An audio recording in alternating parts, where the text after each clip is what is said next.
The very fact that you've chosen to participate in this program sets you apart.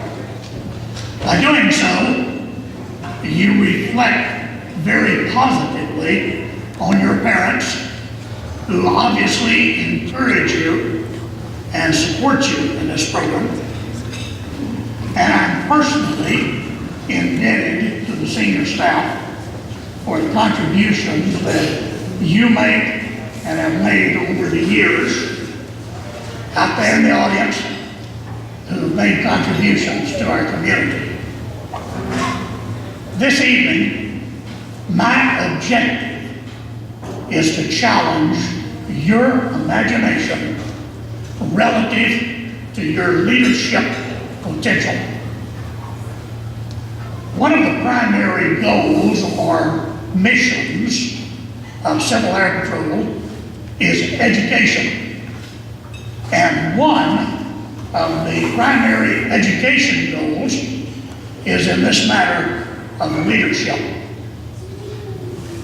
Unfortunately, there is a shortage of effective leaders in our society. There's a lot of managers, there's a lot of supervisors, there's a lot of order givers, but we do have a dearth of effective leaders. There's some reasons for that. One of them is the myth that leaders are born, not made. In other words, we have this idea that if you're not born to be a leader, forget it. That's nonsense. Leading is a skill. A skill just like driving an automobile, playing a musical instrument. How do you develop a skill? You get a little bit of information, and then you practice, practice, practice. In Civil Air Patrol, you get the fundamentals of effective leadership. And every time you have a meeting, you have an opportunity to practice, practice, practice. And if you stick with it, you can become an effective leader. Another reason why we do not have effective leaders is human nature. Our nature is not looking out for the interest of others, but folks, our nature is to think, what's in it for me? How does this decision affect me? My paycheck, my career, my standing, all of those sorts of things that are a part of human nature. The effective leader subjugates those things and looks out for those that they're leading. The first thing we have to understand is, what is leadership? This is a radical idea. Listen closely. Leadership is the ability to influence others in such a way as to earn their understanding, their cooperation, their participation, and ultimately their allegiance. Now you notice in that definition, there's nothing about commanding, ordering, supervising, intimidating, nothing along that line. The key words are influencing and earning. That's what the leader does. They earn the understanding. They get the people that they want to follow to know what the project is. What are we trying to accomplish? They then get the cooperation. Yeah, I'll go along with that. That sounds like a pretty good idea. Then third is participation. Hey, can I get in on that? I'd like to be a part of that. That looks like a fun thing to do, or a valuable thing to do, an important thing to do. And lastly, the effective leader earns the allegiance of the followers. That's the definition.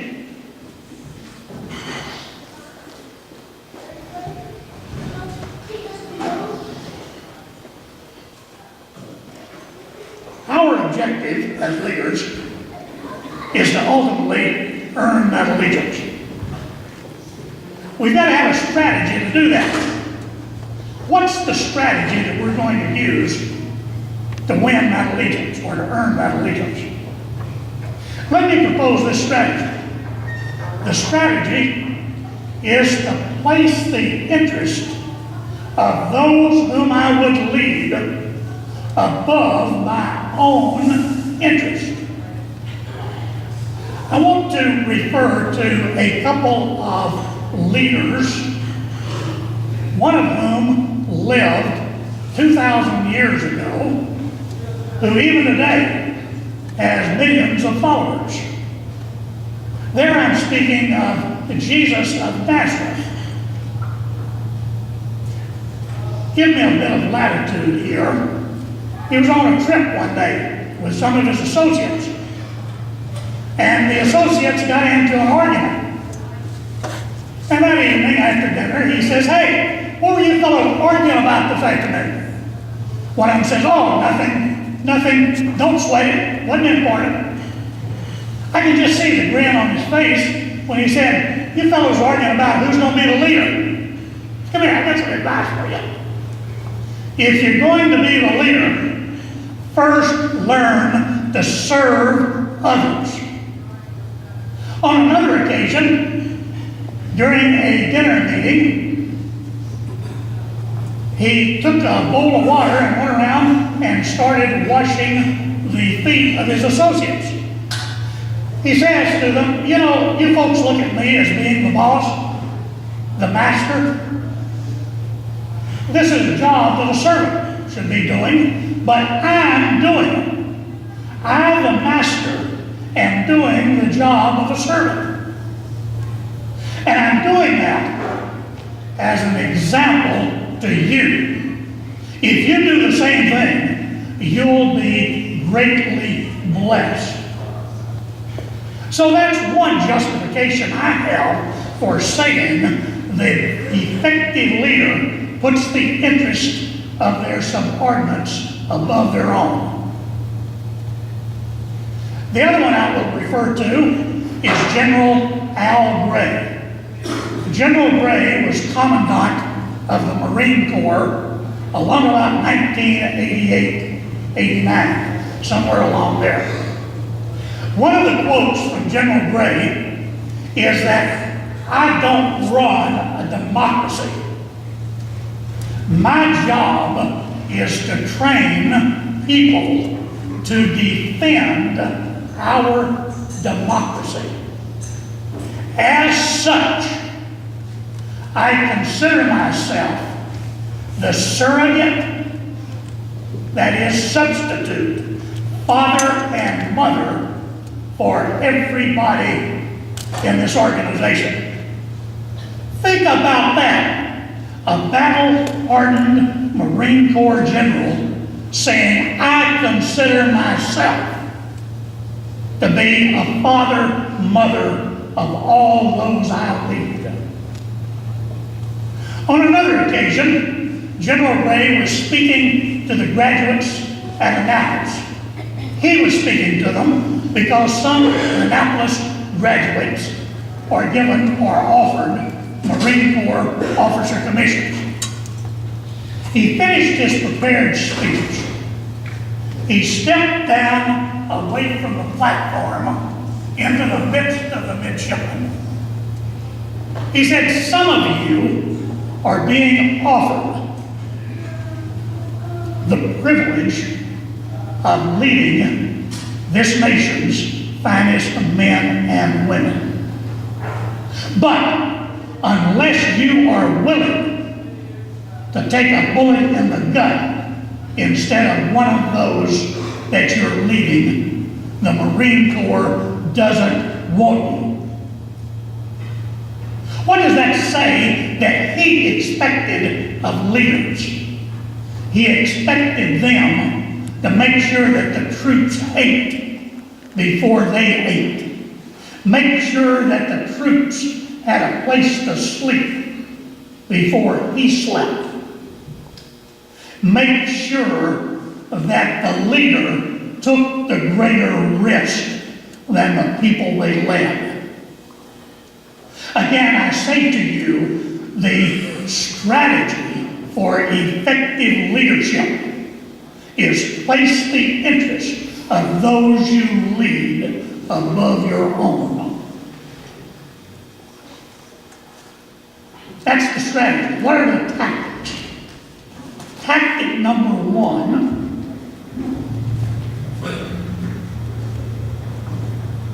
be nice to everyone. A leader, be nice, you better believe it. Young people, we accomplish nothing of significance by ourselves. We accomplish great things by working with and through other people.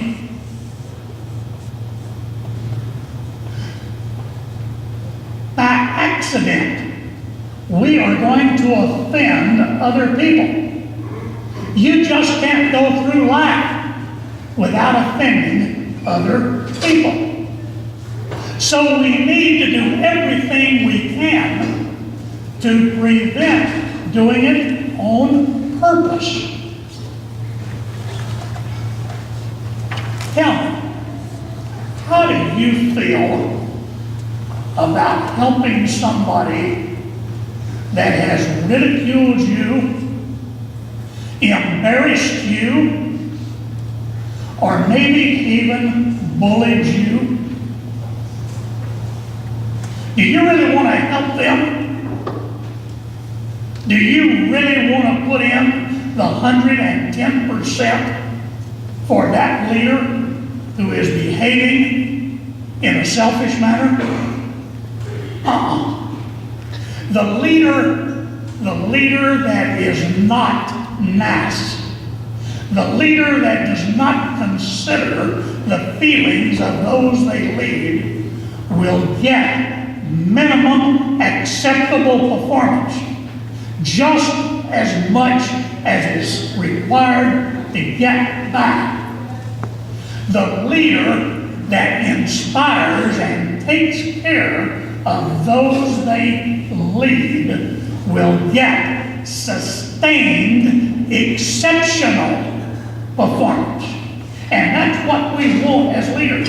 We want to be a part of a team that is always performing at an exceptional level.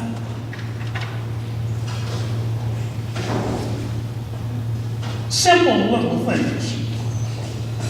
Have you ever been in a group and you make a suggestion and somebody looks at you and says, "That's a stupid idea.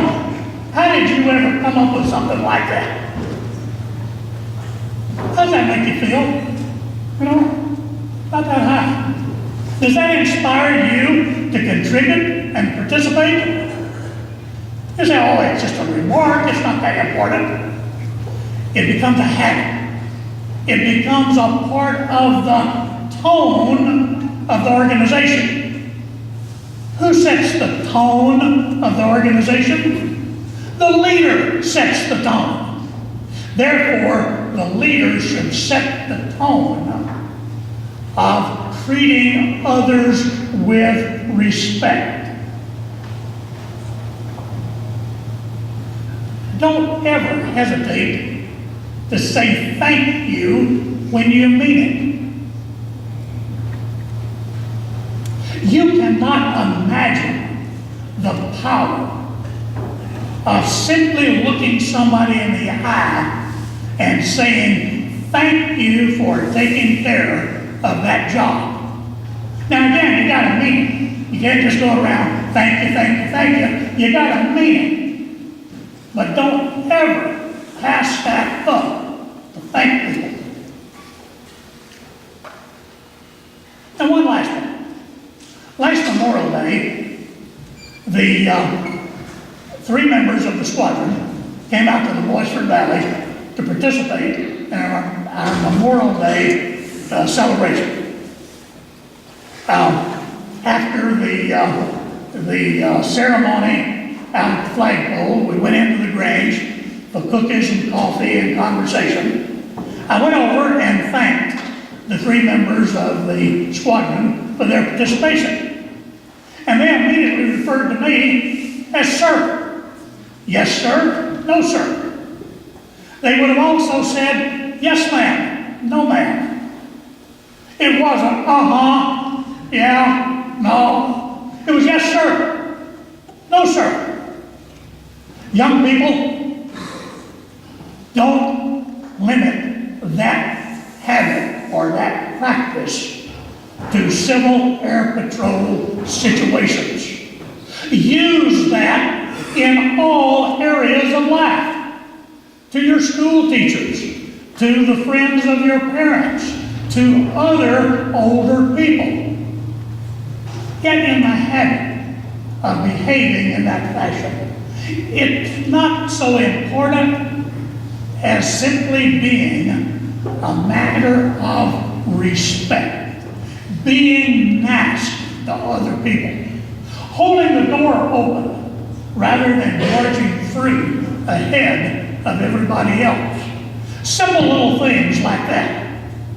I don't know the expression these days, but when I was your age growing up, eons ago, they taught us manners. Manners are important to the leader. The second tactic is focus on contribution.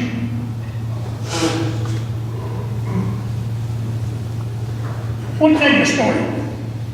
Back in the days when railroads were very prominent and railroad presidents had their own private car,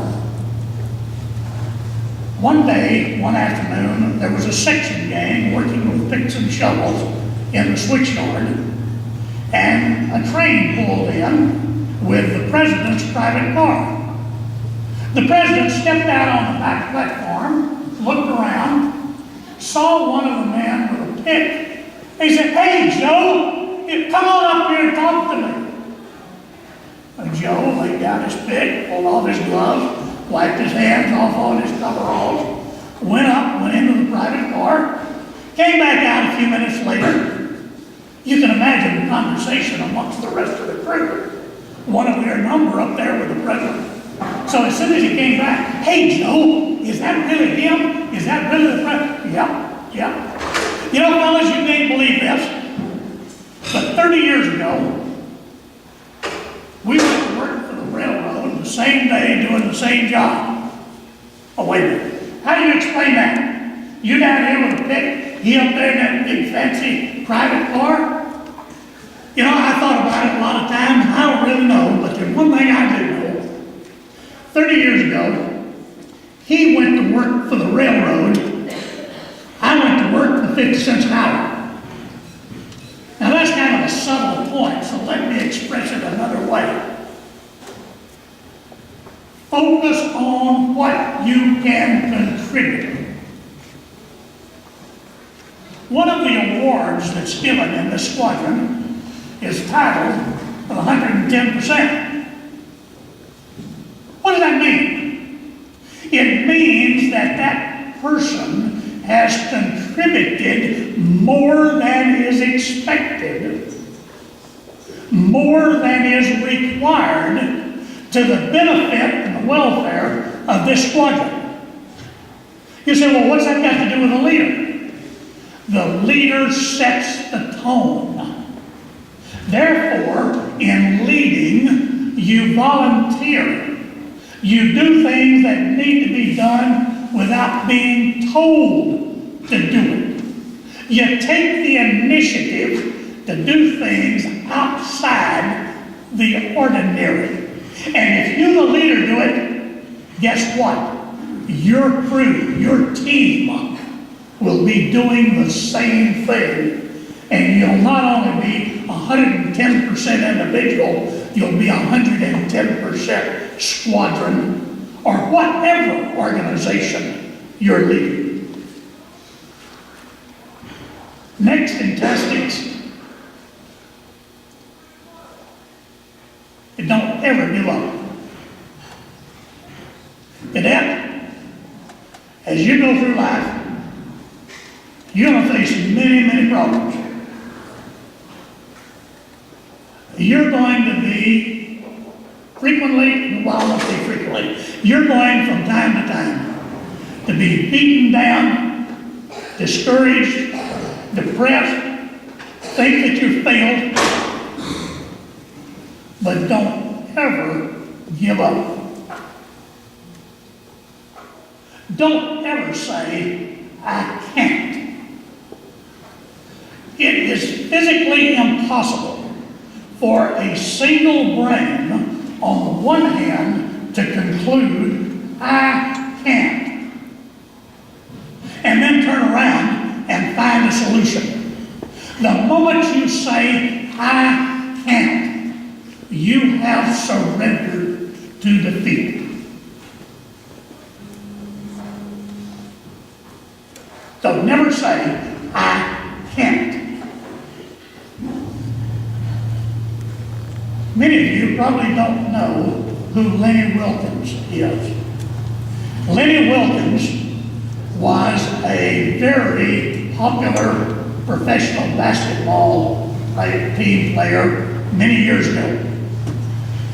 He was ultimately the coach of the Seattle Supersonics back in their heyday.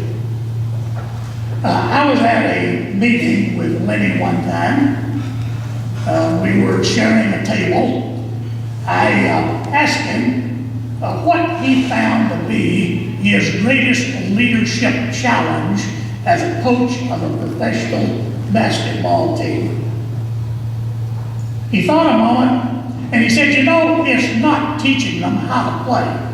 They're professionals. They know the game. They know every play to be made. They know how to make it. My job is to make them believe that they can make the play when it's needed. I give them confidence. I help them to believe they can do it. Another sports example I can give is probably many of you in the last couple of weeks have seen a commercial put out by Duracell featuring Derek Coleman, the fullback for the Seahawks. In this commercial, Derek is shown from a little child up to the president. And he's always being put down because he is hearing impaired. He says that he has hearing on the scale of 3 or 4 on the scale of 10. So that has created a great problem for him. And in fact, when it was time for the drafting to the National Football Leagues, he wasn't drafted. Nobody wanted him. People that were close to him said, hey, fella, give it up. It's over. It's done. The punchline in the commercial is he looks him in the eye and says, I've been deaf since I was 3 years old, so I didn't listen to him. Think about that. Don't listen to those that say you can't do it, even if that's something sitting on your shoulder saying, hey, you can't do it. Keep everlastingly at it. one final example. There's a story in the Bible, a fellow named David. David has an insurmountable problem. He's just a kid. He's got no armor. Old Goliath is 9 feet tall, experienced and well armed. And David is going to go out there and fight Goliath. They said to him, "You're crazy, kid, you can't do that. You don't even have any armor." He says, "I remember," get this now, "I remember. I was tending my dad's sheep, and a bear and a lion came to take those sheep, and I killed them both. The Lord delivered them in my hand. And he'll do the same for Goliath." So you know the rest of the story. David goes out there, and he kills Goliath. But the key, and the point I want to get across to you, he said, "I remember." Young people, when you feel defeated, when you feel discouraged, sit down and remember just one past success. Just one. Think about it. I was successful doing this. I remember when.